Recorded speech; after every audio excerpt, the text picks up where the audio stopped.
هلو گایز، ما اینجاییم که یه آهنگ جالب و یه ریاکشن متفاوت بیاریم که چی؟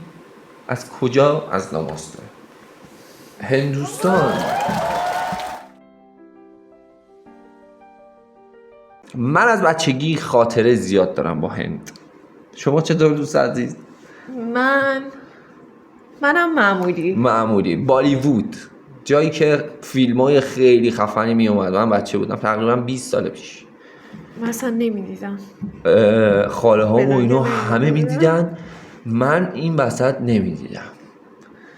بعد اینو هی منو اجبار کردن آوردنم، دیدم خوشم اومد، خیلی باحال بود و خیلی از آهنگام حفظم و مثلا اون میگه دون باسو آه اینا همه رو من دیدم و خیلی علاقه دارم. بعد برای اولین بار میخوایم بریم یه ریاکشن لایو داشته باشیم از هندوستان، ببینیم که چی جوریه. پس وقت رو طرف نکنیم، بریم هندوستان. اوه شت، لایو.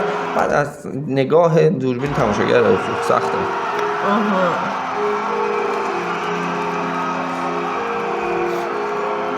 چه تماشاگرایی، واقعا عالیه. یه خورده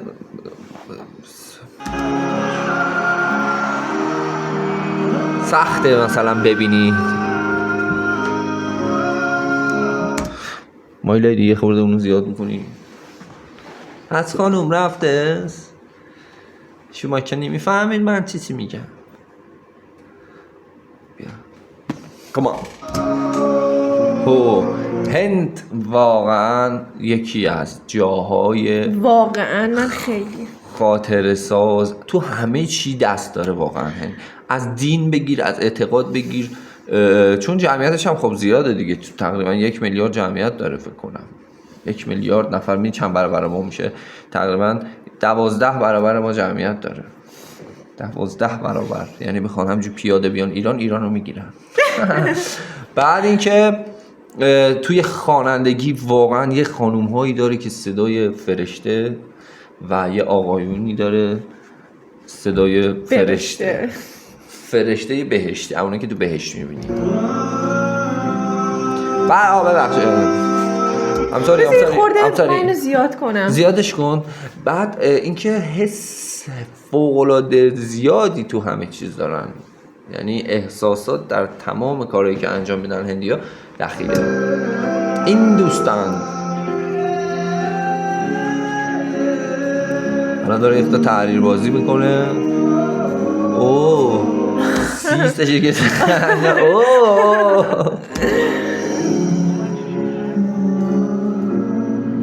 جالبن، شخصیت های جالبی هن. آره خیلی شبیه گوزی بود. اوه شت، من همیشه عاشق این لحظه هایی هم که جیلی دین دین دین دین دین دین دین دین مثلا میخواد شروع بشه. The beginning of song. اوه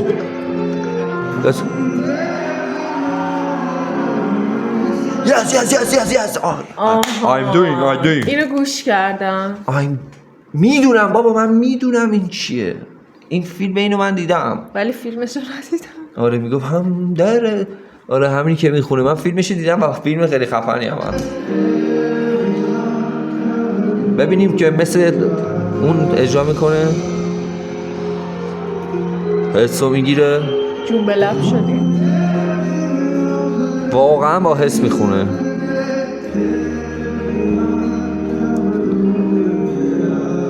به اوه میدونی صداش خیلی خوبه واقعا، همونه تقریبا خیلی خوب در لایو بخونه. ازدواج کرده، خیلی آدمای غیرتی هم هستن. آره به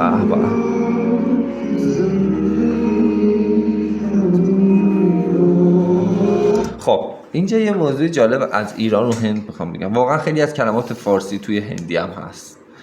آره اینو من به بچهای تاجیکستان هم گفتم که هندم یه خورده فرهنگ فارسی داره دیگه، اصلا زبونش فارسی هست. زندگی و خیلی کلمات دیگه الان دقت میکنم بهتون میگم.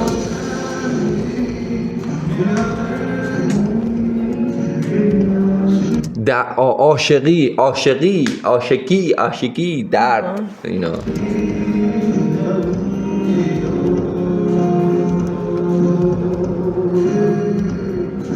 آها سس اضافه. How are you؟ مخلصیم، شاکریم. مخلصیم واقعا عالیه، آفرین. میگه شما، میگه چی شما بخونه دارم.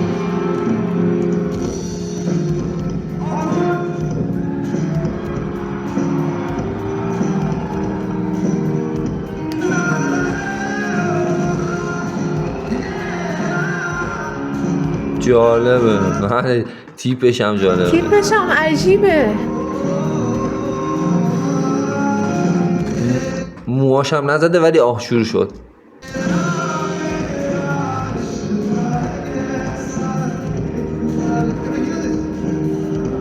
به چه خوب رفت. میدونی اصلا آدمو میبره اگر تو بلد باشی این چی میگه، بفهمی که ما متاسفانه نمیفهمیم ولی حسشو داریم میگیریم، میترکی. میدونی در اون حده. معلومه احساساتی. خیلی احساسیه. خیلی احساسو پاره کرده. هندیا واقعا توی عشق خیلی نمونن به نظرم. دیدی خب مثلا تو فیلماشون هم میرن چیکار میکنن. آره مراسمای خیلی جالب. آره خاص.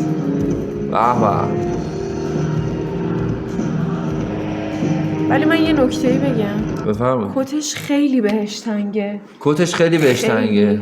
خب این فیلم هم خب البته این فیلم هم فکر کنم مال خیلی قدیمی، اصلا خیلی قدیمی باید باشه، چون دیگه ما نظرمون رو بدیم دیگه. حالا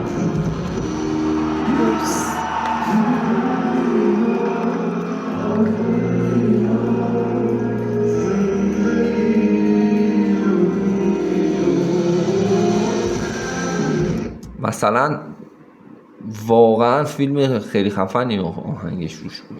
من ندیدم.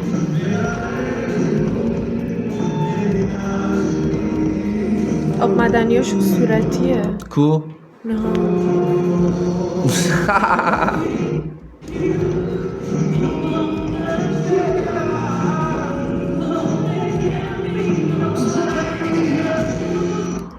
آفرین، چه گروه خوبی هم داره.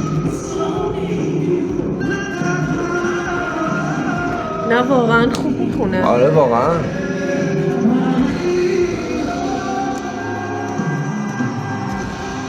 او مای گاد، آفرین واقعا.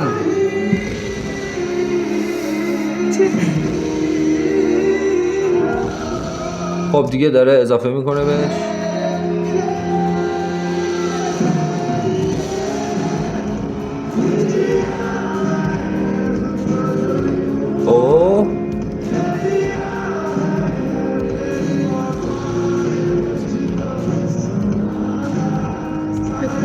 این چه حسی میگیره. آره.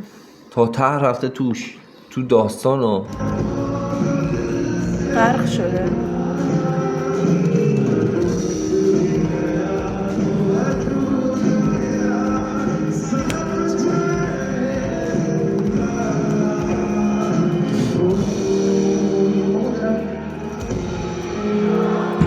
اولی شت. خیلی حس خوبیه واقعا. آره خوراک اینه که حالت بد باشه نظر احساسی میدونی باشه کنی.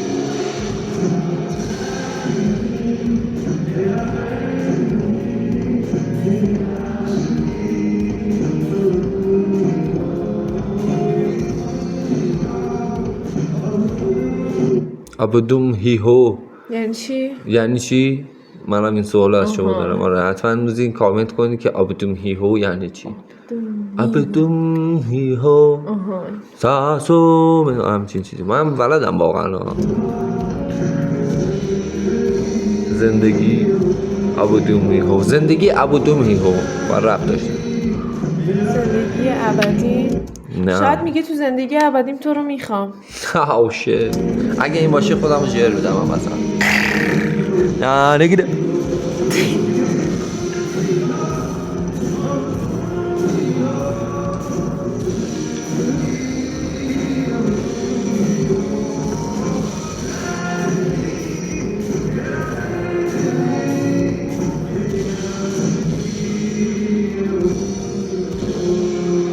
ولی خب یه خورده سنش پایینه فکر کنم.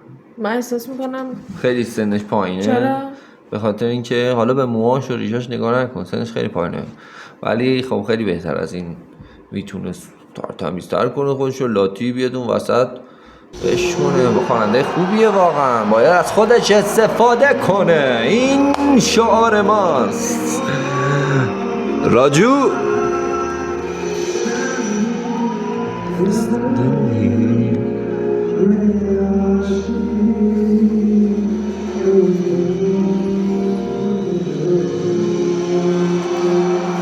بله این از خودروی ملی. اوکی خیلی باحال بود واقعا، خیلی باحال بود، خیلی موزیک احساسی بود. خیلی. من میگم که هندی‌ها کلا تو احساسات حرف اولو میزنن. دقت کردی شبیه هم هستن؟ آره مخصوصا از لحاظ رنگ پوستی به خاطر اون آب و هوایی اون منطقه جغرافیایی که دارن. بعد هندم بمب اتم داره، هند داره، پاکستان داره. ببینید جنگ میشه چی بشه. امیدوارم جنگ نشه بین این دوتا، چون واقعا شماها به نظر من از یک خون هستید. خون همچین چیزی میگن هندیا. به نظرم شاید مردمش با هم مشکلی ندارن. آره دولت ها که با هم مشکل دارن. آفره. من یه دونه ویدیو دیدم، خب طرف بچه داشت میگفت که ازش پرسیدن تو هند که مثلا خبرنگار پرسیده بود که تو مثلا دوست داری جنگ بشه فلان اینا، بزنیم خوشحال میشی یا نه؟ بعد پسره گفت نه برای چی خوشحال بشم، تو بیجا میکنیم فلان و اونجا هم دارن زندگی میکنن. راست میگه، اونجا هم کشور خودشونه، اینجا هم کشور ماست. تو دوست داری یکی بیاد به ما حمله کنه فلان؟